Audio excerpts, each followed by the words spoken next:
Hey guys, salut à tous, c'est Soli, je suis trop contente de vous retrouver aujourd'hui sur Livrement Addict, j'espère que vous allez bien.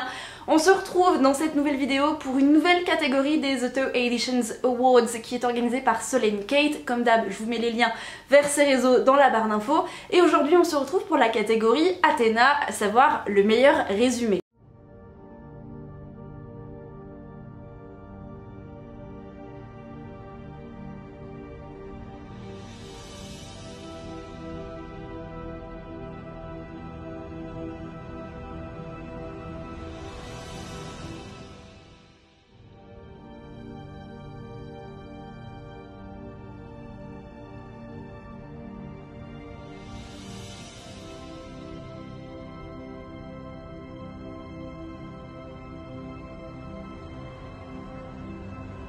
Avant de vous donner mon avis sur les livres, d'ailleurs vous devez l'entendre au son de ma voix, je ne suis pas au meilleur de ma forme, j'ai subi une seconde fois la Covid et malgré le vaccin, les symptômes étaient pas mal là, et même si ma période d'isolement est terminée, que je suis à nouveau négative et que j'espère ne pas la choper une troisième fois, j'ai encore pas mal de toux qui reste, qui persiste, et du coup ce qui explique mon mal de gorge et le fait que j'ai une voix un petit peu bizarre, ou alors ma tête en général avec mon état de fatigue. Ça explique également les dernières semaines où j'ai été absente, plus ajouté à ça une bonne panne de lecture qui, je l'espère, est en train de disparaître puisque j'ai commencé un nouveau roman qui me fait très envie et j'ai envie d'y retourner, donc c'est plutôt chouette, on va croiser les doigts. Mais néanmoins, pour cette vidéo, contrairement à la précédente pour les Auto Editions Awards, je ne vais pas vous lire les résumés. Je vous les affiche, je vous laisse quelques secondes pour les lire, mais néanmoins je vous donne simplement ma note et un petit peu ce que j'en ai pensé, à savoir que le barème pour cette catégorie, on a 2 points si on a une intrigue qui est claire, 2 autres points pour la cohérence entre le résumé et la couverture, je vais réussir à parler. On a également 1 point si le résumé nous donne envie de lire le livre, 1 point supplémentaire que l'on accorde si le résumé n'est ni trop ni pas assez finalement.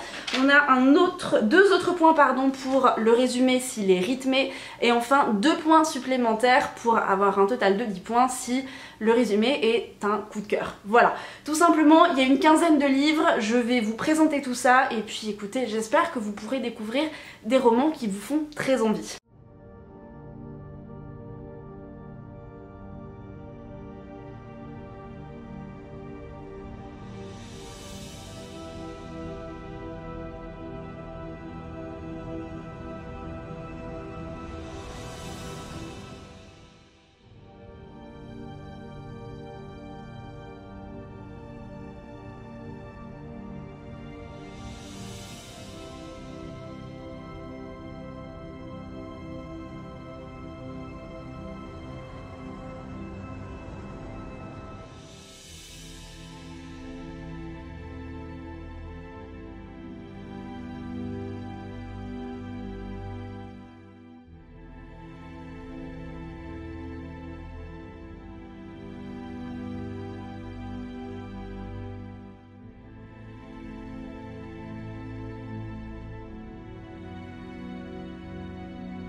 Alors, vous allez vite le constater, malheureusement pour moi, il y a finalement très peu de livres qui sont dans cette catégorie qui me font véritablement envie.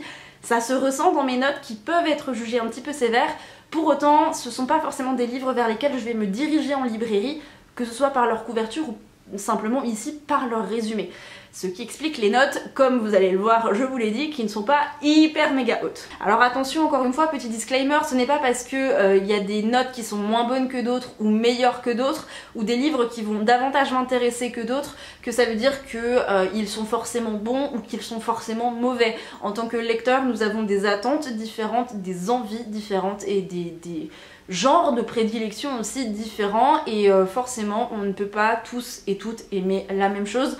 Donc un livre qui ne va pas forcément me plaire de par sa couverture ou son résumé ne veut pas dire que c'est un mauvais livre, ne veut pas dire que c'est un livre qui ne vous correspondra pas, ne veut pas dire que c'est un livre que vous n'apprécierez pas.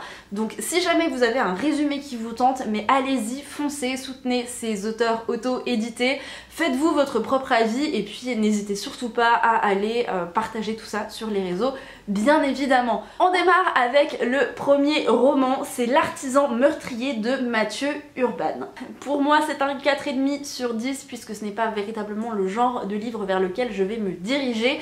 L'histoire d'assassin peut me tenter plutôt pas mal, mais je ne sais pas, peut-être que c'est la tournure du résumé qui fait que ça ne m'intéresse pas plus que ça et ça se ressent dans la notation. On a ensuite Wonderland de M.F. Bellamy qui là par contre est un 6 sur 10 qui a l'air plutôt sympa. Je pense que concrètement je pourrais littéralement lire ce genre de bouquin. C'est l'idée de mi-ange, mi-démon me donne très envie. Le côté humoristique qu'on retrouve dans le résumé me donne bien envie aussi et je pense que c'est typiquement le genre de livre que je suis susceptible d'ouvrir. Pour autant, je pense qu'il manque un petit truc, ou alors c'est peut-être que j'ai cette impression de déjà vu, puisque j'ai lu énormément de livres où il est question d'anges et de démons, parce que c'est une mythologie qui m'intéresse quand même pas mal. Pour autant, peut-être que c'est ce côté déjà vu qui a fait que finalement ce n'est pas un coup de cœur et que voilà, je n'ai pas attribué le maximum de points à chaque fois. Mais je peux vous dire que parmi les 15 livres que je vais vous présenter dans cette vidéo, celui-ci m'a quand même pas mal attiré. On enchaîne avec un roman signé Mathilde Cognot, c'est Déréliction protectrice et en plus j'ai appris un mot de vocabulaire.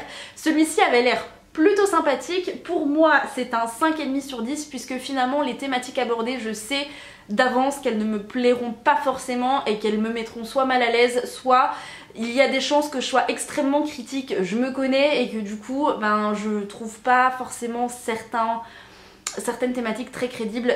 Ça peut être très intéressant de voir comment l'autrice aborde certains thèmes, pour autant j'ai peur que ça me mette mal à l'aise ou que ce ne soit pas forcément abordé de la manière dont j'aimerais que ça le soit. Je sais pas si vous comprenez ce que je veux dire, je pense que c'est un roman qui a du potentiel, pour autant c'est pas forcément ma tasse de thé et j'aurais trop peur de me lancer dans une histoire où il y a du cliché. On enchaîne avec un roman d'Anaïs Guiraud qui s'appelle Absolution, c'est le premier tome et alors là malheureusement pour moi c'est un, j'ai l'impression de dire malheureusement à chaque présentation de livre, c'est terrible, c'est un 4,5 sur 10 puisque alors autant j'aime énormément le côté ange et démon voilà, que je vous ai développé tout à l'heure, pour autant quand la religion semble être extrêmement présente comme c'est le cas ici, peu importe le genre du livre, hein, que ce soit de la fantaisie, quelque chose de davantage historique, c'est quelque chose moi qui me met mal à l'aise en fait, tout simplement c'est quelque chose auquel je n'adhère pas et donc forcément je ne suis pas du tout attirée par ce roman. Là par contre pour le roman de Chloé Lawrence, donc c'est Le Prix du sang,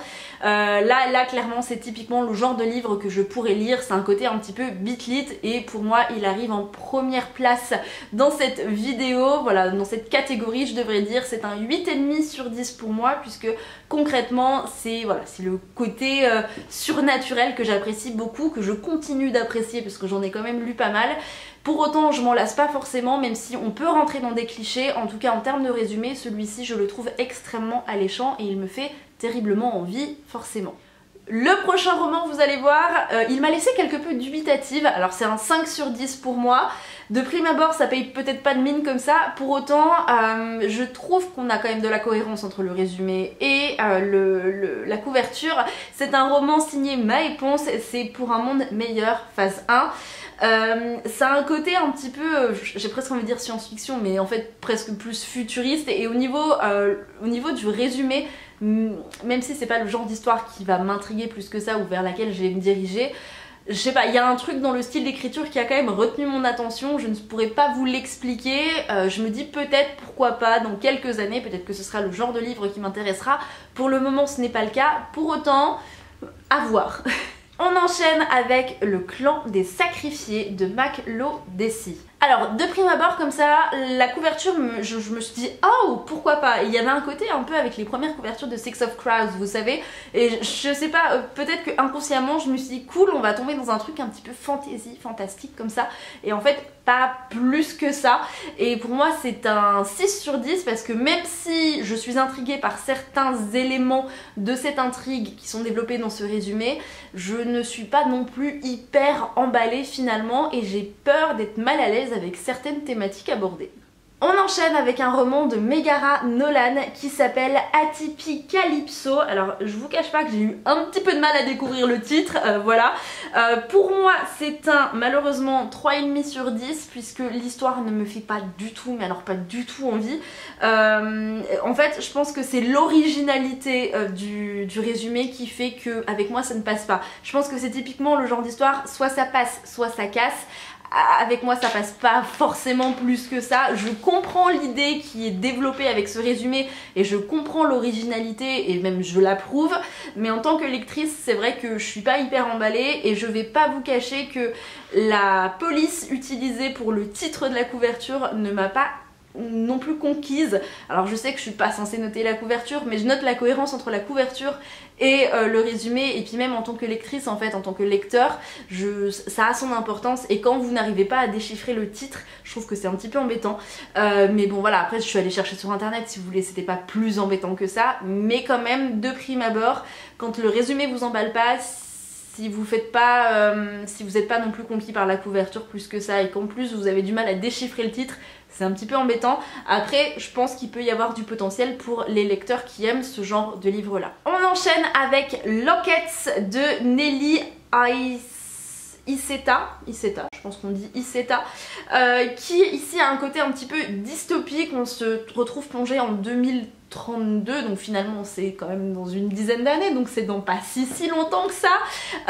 Ici ça avait l'air plutôt sympa. J'ai pas forcément compris la cohérence entre la couverture et le résumé, parce que alors autant la couverture me fait pas envie, autant le résumé je me suis dit pourquoi pas, il est question de résistance, enfin voilà, ça avait l'air quand même assez cool, donc pourquoi pas, même si c'est pas forcément le genre de livre qui me fait envie de prime abord encore une fois. Celui-ci, peut-être qu'un jour je pourrais me laisser tenter. On enchaîne avec Les Ombres de la Lune de Rachel Cole, et alors là j'ai un grand sourire jusqu'aux oreilles puisque c'est une autrice auto-éditée que je suis sur Instagram, qui me fait envie en fait avec ce livre là depuis quelques mois maintenant. J'ai failli participer à la campagne Ulule, mais c'était trop tard au moment où j'ai voulu faire un don, donc, et participer et acheter le roman, donc je me suis dit pourquoi pas plus tard, mais en tout cas celui-ci me fait quand même pas mal envie. Il y a ce côté très typique des romans que je lis habituellement, et donc forcément pour moi c'est un 8 sur 10. Alors, on enchaîne avec un livre qui, malheureusement, ça ne l'a pas fait du tout pour moi, que ce soit en termes de couverture ou en termes de résumé. Le résumé est bien trop long, bien trop grand. C'est Recovery de Momo Lune, et encore une fois là, le Recovery, j'ai eu beaucoup de mal à le lire. Je n'adhère pas du tout à la police avec la couverture non plus, et le résumé me fait pas du tout envie en fait. Il est hyper long et j'ai l'impression que ça va être un petit peu comme les romans chez Lumen en fait, où quand vous lisez le résumé vous allez vous spoiler, donc malheureusement pour moi ça ne l'a pas fait du tout. On enchaîne avec Élise Mario qui nous présente son roman qui s'appelle Lena Fraternité. Ça avait l'air plutôt sympathique. Pour moi c'est un 5,5 sur 10 puisque là les thématiques, même si je sais qu'elles sont extrêmement importantes, en fait si vous voulez en tant que citoyenne je fais déjà extrêmement attention de ce côté là, d'un point de vue écologique et d'un point de vue... j'essaye de faire de mon mieux, on va plutôt dire ça comme ça, et en fait ce sont des thématiques qui sont très anxiogènes pour moi de ce côté là. C'est pas que je ne veux pas avoir la vérité en face, c'est que je trouve que c'est très important qu'on en entende parler via les médias, via des romans. Je trouve que c'est très bien, mais en tant que lectrice moi ça me met mal à l'aise, et parce que je vois à quel point les choses se dégradent, et du coup ça m'angoisse en fait, et je me dis dans quel monde on vivra dans 10 ans, et du coup c'est un petit peu angoissant. Donc quand je lis ce genre de résumé là je me dis pourquoi pas, ça a l'air très bien, très intéressant, mais c'est pas pour moi. Voilà. On enchaîne avec un roman signé Lily Padiolo, c'est La sorcière et le tatoueur. Alors autant le résumé a l'air plutôt cool, pour moi c'est un 5,5 sur 10 également.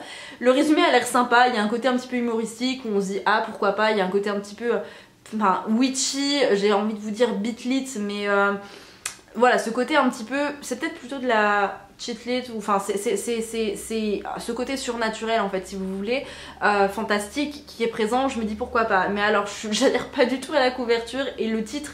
Enfin, je vais être dure dans mes propos, mais j'ai l'impression que ça fait quand même un peu cliché, La sorcière et le tatoueur. J'ai l'impression que je vais lire une fanfiction, donc voilà, c'est dommage parce que du coup c'est ridicule, mais quand je vais lire le résumé après avoir vu la couverture et lu le titre, je vais me dire, je vais partir avec des appréhensions qui vont peut-être se confirmer lors d'une lecture ou pas du tout.